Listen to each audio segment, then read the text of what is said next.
Mga kababayan, patuloy natin nararamdaman ang epekto ng tensyon sa gitnang silangan na nagdudulot ng banta sa pandaigdigang supply ng langis.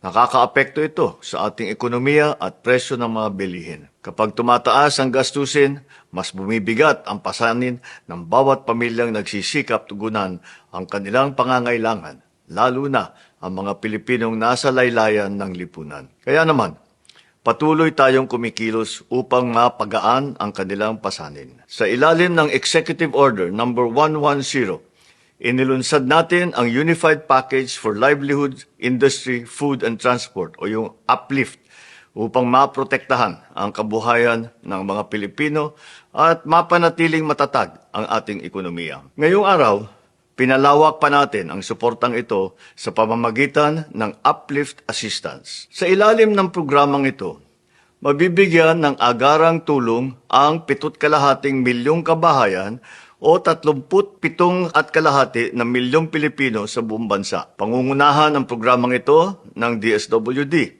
kasama ang iba pang mga ahensya ng pamahalaan. Makakatanggap ng isang beses na karagdagang tulong na hanggang 2,000 piso ang 3,5 milyong benepisyaryo ng Pantawid Pamilyang Pilipino Program o 4Ps at yung Walang Gutom Program. Palalawakin din natin ang ating suporta para sa 2,5 milyong mahihirap at yung malapit nang maging mahirap ng kabahayang natutukoy sa 2024 Community-Based Monitoring System o CBMS. Gayon din ang 1,5 milyong manggagawa at kanilang mga pamilya na may mababang kita na nakampirma sa talaan ng Social Security System. Sila ay makakatanggap ng 2,000 piso kada buwan simula ngayong Hulyo hanggang sa Disyembre. Layunin ng Uplift Assistance na mapangalagaan ang kakayahan ng mga pamilyang Pilipino na matustusan ang kanilang pang-araw-araw na pangangailangan. Kasabay nito,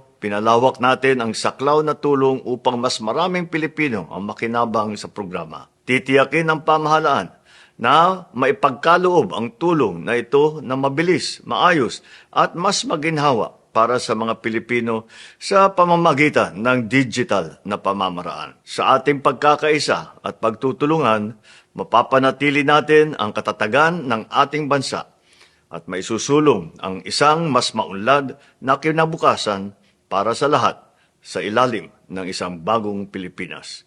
Maraming salamat po at magandang araw po sa inyo lahat.